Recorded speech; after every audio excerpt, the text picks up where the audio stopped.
longo? Como assim longo? 6 marchas, longo demais. O câmbio. Se usar 6 marchas, o motor tem que ser forte mais. Não, cara, não. A não ser que ele, aqui com a marcha dele, o motor ficava muito, como é que fala, muito ruído, né? Não, porque essas marchas funcionam assim, é o seguinte. Ele pega o menor torque para o carro andar, né? Quer dizer, a menor rotação por minuto, é rotação.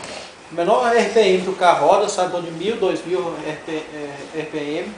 Aí pega o máximo de rotação que eles colocam, sabe, e olha o torque máximo, sabe? Ele tem uma relação de RPM e torque, sabe?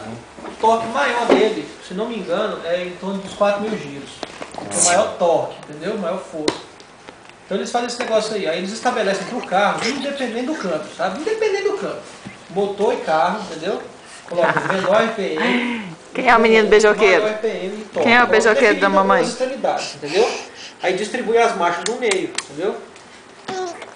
Aí para trocar as O marchas, cabeção e o beijoqueiro. aí quando é de 4 marchas, ele acelera demais da conta sem força, aí troca, sabe? É demais, ó.